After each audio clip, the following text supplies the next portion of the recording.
Well, it's a strange time.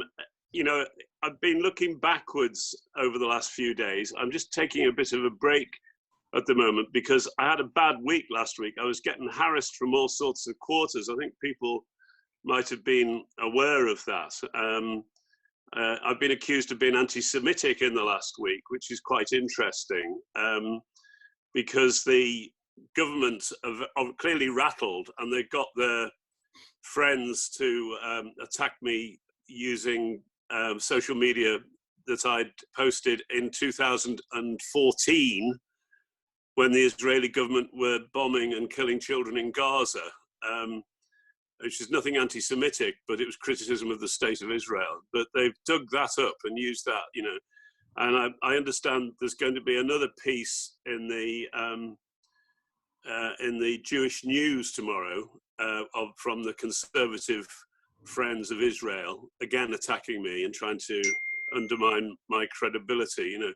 So we've been having all that going on. Apparently the Daily Mail had a go today, but I was in good company with some of the members of the new Real Sage. They were having a go. They had a rogues gallery of 12 enemies of the people, including some of the new Sage people and myself. So it's been a bit stressful. So I've been chilling out a bit.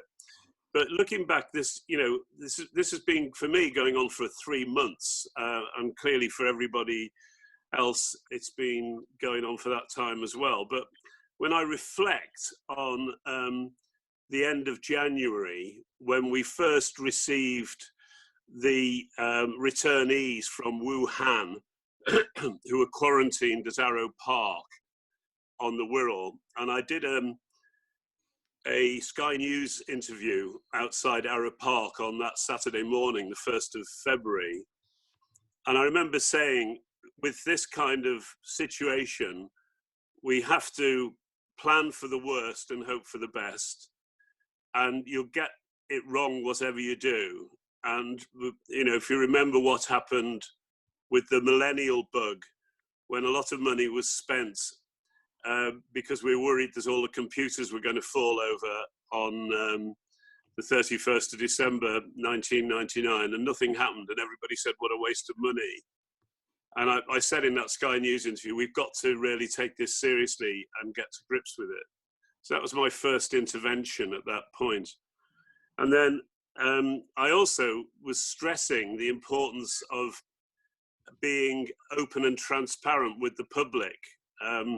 Very early on, one of the things I was saying was that if this is the real thing, and those of us in public health who planned for pandemic flu over many years, you know, always being told and understanding that sooner or later we'd have something on the scale of the 1918-19 influenza pandemic, otherwise known as the Spanish flu, that if that was to happen with tens of thousands of casualties and deaths, then you really had to be prepared to the extent that the hospitals wouldn't be able to cope and people would need to be nursed and die at home, and that we really ought to be getting our community resilience in place. And these were the sort of things I was saying at the beginning of February.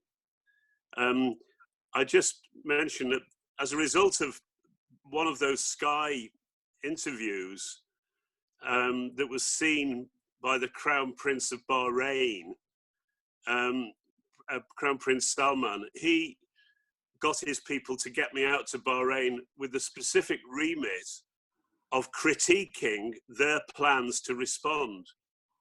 And I went out twice during February and March for a few days each time, and literally did drill right down into what they were doing, the hospital provision, the laboratory provision, the airport, the seaport, the causeway to Saudi Arabia, which has hundreds of thousands of cars and trucks.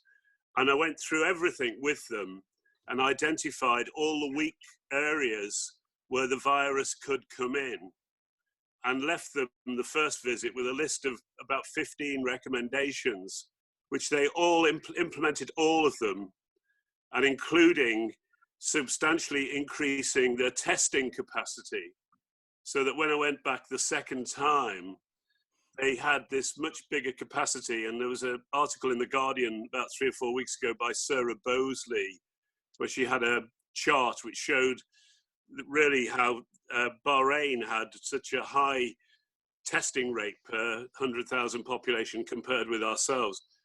So I take that digression because I realized what needed to be done and what could be done, and saw a small country, admittedly, but getting a grip with political will coming right from the top, with the Crown Prince, who's the Minister for Health, as well as being a Crown Prince. And that was my mindset when I went on that Newsnight program and the question time in the middle of March, because I realized that things were about to go badly wrong and nobody was taking it seriously here. So, you know, I could rehearse everything in terms of that timeline, but I think when we cast our minds back now to that week that began the 9th of March, which included the Prime Minister making his first appearance, and the Cheltenham Festival and the Madrid football match at Anfield, and then all the palaver about whether they should be letting herd immunity develop by not bothering to try and contain the virus, and then the about turn that took place over that weekend of the 14th or so of March, with the now notorious Professor Ferguson, who's now being hung out to dry to divert attention from the failings.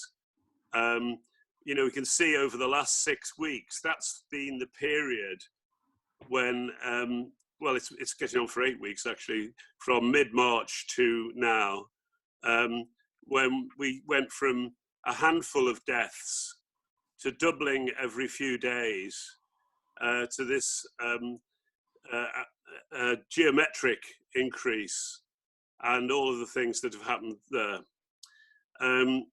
Now, my opinion on all of this is that behind the situation that we find ourselves in is the attrition of the National Health Service and the public health system that's taken place since 2009, but especially since 2013, with the Lansley reforms of the NHS and the creation of Public Health England, which has highly centralised public health and has presided over the erosion of capacity of public health at the regional and district level, now in town halls, so that there's a fraction of the number of staff in public health departments, and they just don't have the capacity to do the sort of testing that was needed. And that's why we've seen over the last couple of days Jenny Harris, the Deputy Chief Medical Officer, admitting now that the reason why they dropped the testing was because they didn't have the capacity to do it. And that goes right back to the Lansley reforms and the creation of Public Health England and the way in which Public Health England has operated. So that's the backcloth. The failure of the Prime Minister to personally convene and chair COBRA at the beginning of February, of course, it coincided with this celebratory mood that they were all in, because they passed the Brexit legislation at the end of January. And one can't help but think that the reason why they didn't get involved with the EU joint purchasing of equipment was because the mindset was not to cooperate with Europe. And whether we ever get to the bottom of that remains to be seen.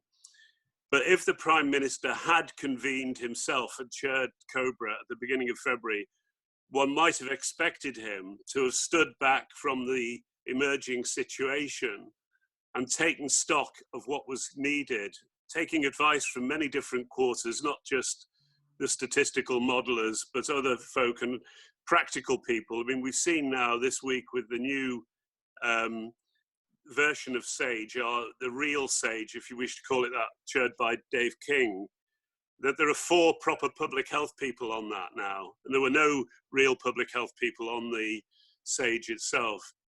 But if they'd had the benefit of practical people who'd actually done public health at a local and regional level, they would have hopefully been asking the sort of questions about what's coming next, what do we need to be doing, what's coming round the corner, what do we need to be anticipating, and all those issues to do with testing capacity, all the bits and pieces of testing capacity, you know, the embarrassment of not being able to do testing because there weren't enough swabs, never mind enzymes and reagents, and never mind the PCR machines, the expensive kit, but actually swabs.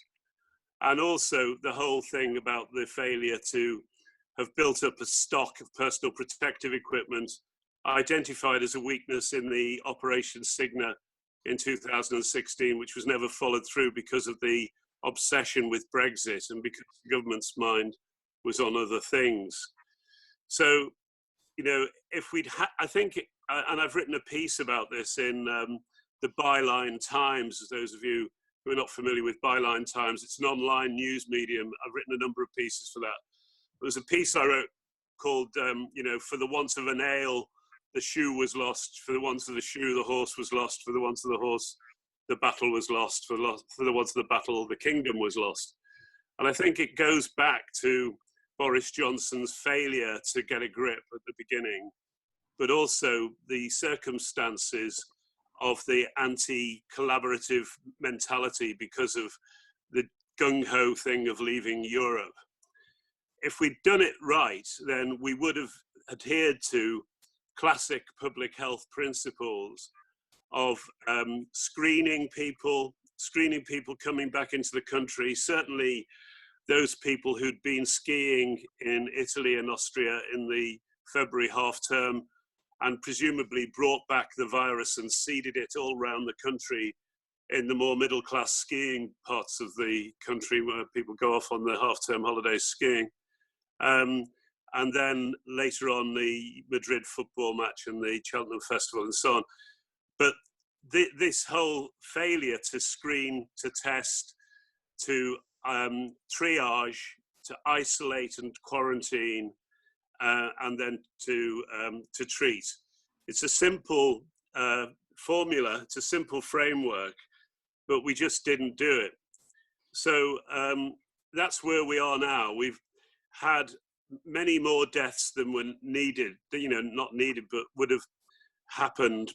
Probably a proportion of these deaths, a significant proportion, might have been prevented if we'd got on with doing the testing.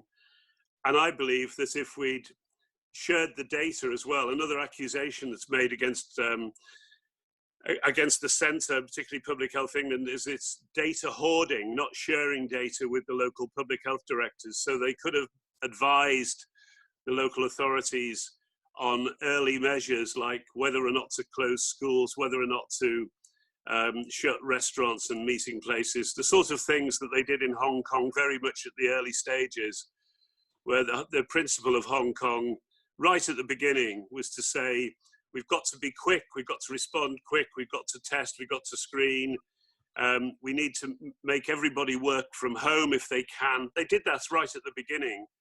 And if you remember what was going on here was that sometime into March, the British government was saying, we need to start thinking about whether people might need to work from home, whereas Hong Kong had done it right at the beginning. And the same with this thing now, they're only just getting around to testing people on flights. So here we are. In my view, we've got several epidemics going on. The epidemic at the community level that's been impacting on the hospitals is only one epidemic. We've also got an epidemic running through the care homes that have over 400,000 people in them. And a proportion of that seems to have come from patients being discharged from hospital to care homes with the virus. So spreading the virus into the care homes where it's taken off and formed this second epidemic.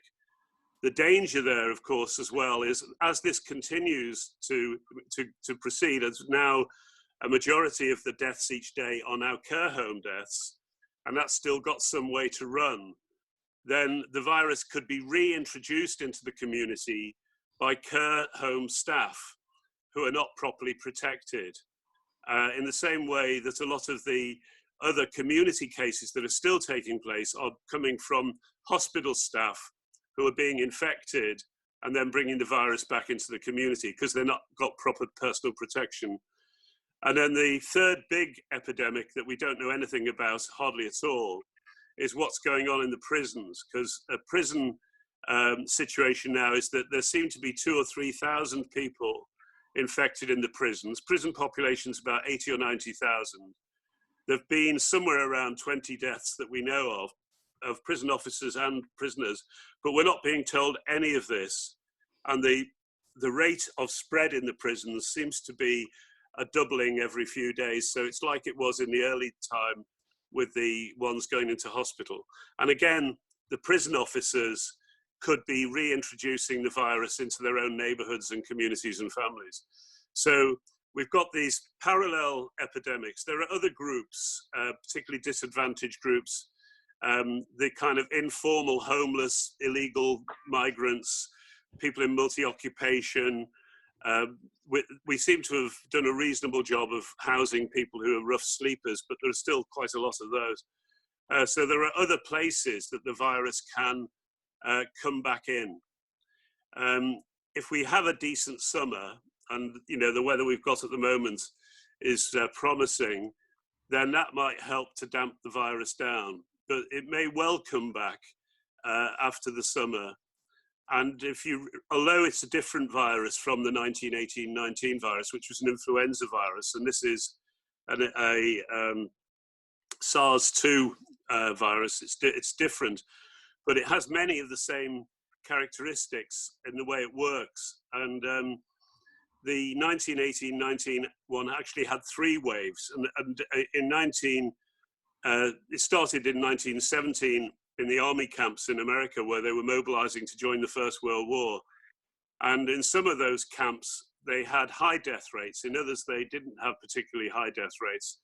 And when it came into Europe during the last months of the war, it varied in its impact. It had a bigger impact on the German troops when it got to them. And actually, they called off one of the last big battles that they'd hoped to win and make a difference in the First World War. But then it disappeared for the summer. And then when it came back in September 1918, it really roared around the world. And that's when you had this 50 to 100 million deaths. It came back again in 1920, and it was just a pussycat in 1920. It didn't do much at all. It did kill some people, but it was nothing like it had been the year before. And these viruses are very simple life forms. An RNA is a very simple bit of chemical, but the way they situate themselves in the body and the way they multiply and insinuate themselves into organs is incredible. And they can change and adapt and become much more effective at reproducing themselves and spreading. So we don't know what's to come. And the real danger now is if we let up before we've got adequate testing in place and before we've got any decent treatments that might come along, being trialed at the moment, and certainly before we have a vaccine ready, which may be ready sometime at the end of the year. But even then, if we have a vaccine, it may be all to nothing if the virus mutates and the vaccine isn't effective against it. That sometimes happens with the winter flu, when the strains of virus that are included in our flu vaccine are not actually the ones that finish up coming to us, having been to Australia in their winter before they turn up here. So I'll probably stop there. I don't know how long I spoke for, but if that's just a scene setter, and happy to take part in conversation.